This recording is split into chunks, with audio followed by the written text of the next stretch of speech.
Assalamualaikum warahmatullahi wabarakatuh. Salam sejahtera untuk kita semua. Kami dari kelompok 10, mata kuliah proteksi lingkungan dan ketiga terapan yang dianggotakan Anbia, Muhammad Naufal Abdul Aziz, dan Samira Mawada Bakri. Pada kesempatan ini, kami akan memaparkan hasil kajian kami mengenai penerapan K3 dan formulasi kebijakan untuk pertambangan bawah tanah di Papua. Prinsip utama yang kami pegang yaitu keselamatan, kelestarian pekerja, dan kelestarian lingkungan adalah prioritas utama, disertai kepatuhan regulasi dan tata kelola yang berkelanjutan. Pertambangan bawah tanah di Papua termasuk sektor dengan risiko operasional paling tinggi. Dalam 5 tahun terakhir, tren frekuensi kecelakaan memang turun, namun bahaya fatal masih nyata mengintai. Masalah yang sering ditemui antara lain, penggunaan APD yang tidak sesuai, hampir 28% jam kerja berlangsung dalam kondisi beresiko tinggi, bahaya runtuhan batuan dan paparan gas, beban kerja fisik serta mental yang berat, hingga kelelahan. Selain itu, audit K3 seringkali hanya sekedar formalitas administrasi, tidak menyentuh akar masalah yang sebenarnya terjadi. Oleh karena itu, kajian ini disusun untuk merumuskan kebijakan berbasis data demi menciptakan budaya K3 yang adil dan berkelanjutan. Kajian ini memiliki 3 tujuan utama. Yang pertama, mengevaluasi seberapa efektif penerapan kebijakan, sistem, dan praktik K3 yang sudah berjalan. Kedua, merumuskan rekomendasi kebijakan yang sesuai dengan kondisi lokal Papua, didasari data nyata dari lapangan. Yang ketiga, memastikan hak dasar pekerja atas keselamatan dan kesehatan terpenuhi sepenuhnya, serta mendukung terciptanya tata kelola tambang yang aman, adil, dan berkelanjutan menuju sasaran zero harm. Setiap pekerja pulang selamat setiap hari. Dari data yang kami kumpulkan selama 2020 hingga 2024, penyebab kecelakaan terbanyak adalah tertimpa batuan sebesar 32%, diikuti luka akibat alat kerja sebesar 24%. Meskipun jumlah kecelakaan turun hingga 63%, bahaya runtuhan batuan masih menjadi risiko utama. Selain itu, 28% dari seluruh jam kerja berlangsung di area beresiko tinggi. Dari sisi geoteknik, 46% kondisi batuan berkategori sedang, 28% buruk, dan 9%-nya sangat buruk. Artinya, potensi runtuhan selalu ada jika tidak dipantau dengan ketat. Hasil ini menunjukkan perlunya memperkuat pengendalian resiko, manajemen jam kerja, serta pemantauan geoteknik secara menyeluruh. Melalui penelusuran mendalam, kami menemukan 4 masalah pokok. Yang pertama, kepatuhan penggunaan APD belum optimal, bukan hanya karena kesadaran yang kurang, tetapi juga ketersediaan dan kenyamanan APD yang belum memadai. Yang kedua, insiden wetmark atau lumpur basah akibat kondisi geologi yang kompleks dan sistem pembuangan air yang belum maksimal.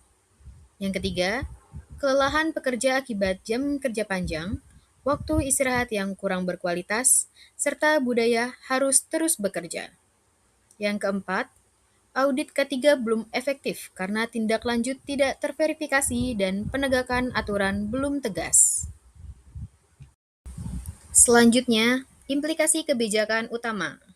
Berdasarkan temuan di lapangan, kami merumuskan 4 arah kebijakan utama.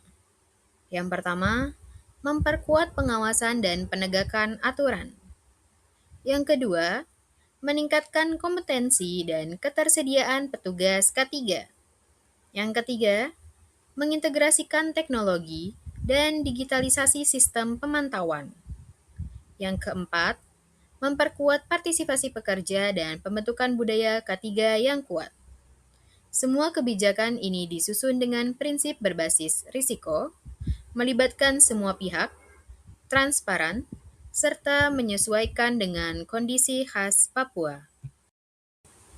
Selanjutnya, perspektif pekerja. Dari suara para pekerja di lapangan, mereka berharap bisa pulang selamat setiap hari, mendapatkan APD yang layak, ventilasi yang baik, serta pelatihan yang benar-benar berguna. Oleh karena itu, kebijakan juga harus mencangkup: pertama, menjadikan keselamatan kerja sebagai hak dasar. Kedua, melibatkan pekerja secara bermakna dalam setiap keputusan K3. Ketiga, memperkuat lembaga K3 di lokasi tambang. Dan yang keempat, meningkatkan transparansi dan perlindungan bagi pekerja. Ketiga yang kuat di tingkat lapangan adalah fondasi pertambangan yang manusiawi dan berkelanjutan. Selanjutnya adalah rekomendasi. Rekomendasi pertama adalah penerapan sistem pemantauan keselamatan berbasis IoT secara menyeluruh. Semua alat pendeteksi gas harus terhubung langsung ke ruang kendali secara terus-menerus.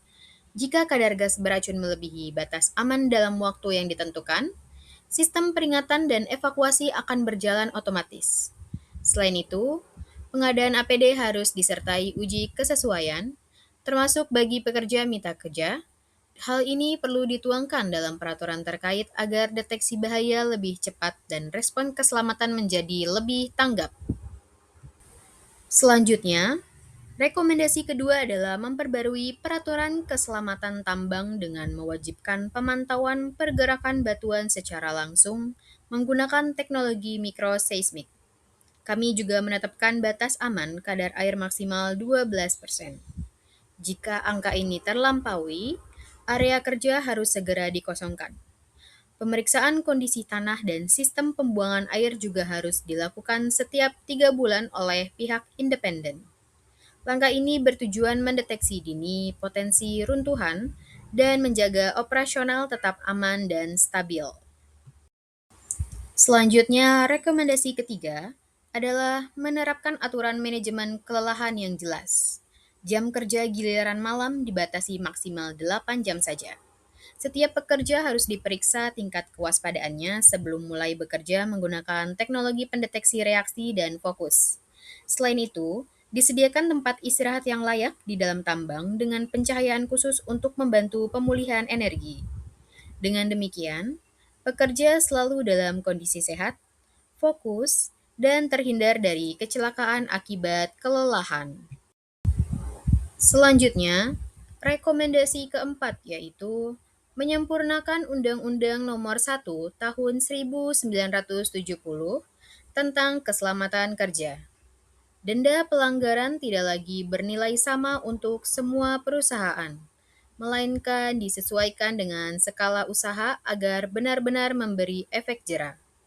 Pekerja dan serikat pekerja juga diberi hak sah untuk menghentikan operasi jika ditemukan risiko yang membahayakan nyawa, serta minimal 30% anggota tim pengawas K3 harus berasal dari perwakilan pekerja yang aktif di lapangan.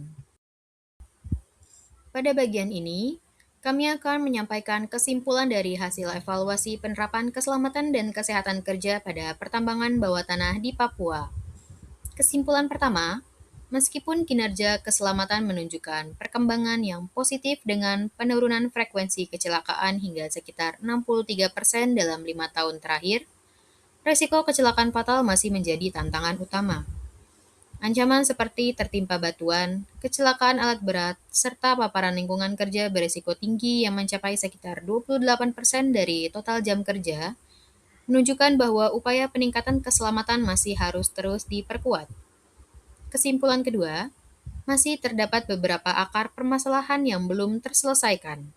Di antaranya adalah pengawasan K3 yang belum konsisten, pelaksanaan audit yang masih berorientasi pada pemenuhan administrasi, belum optimalnya pengelolaan kelelahan akibat sistem kerja bergilir, serta tingginya resiko geoteknik dan hidrogeologi, termasuk potensi kejadian wetmark. Faktor-faktor tersebut menjadi penyebab utama meningkatnya kerentanan operasional di tambang bawah tanah. Kesimpulan ketiga, penerapan K3 di masa depan memerlukan reformasi yang lebih komprehensif.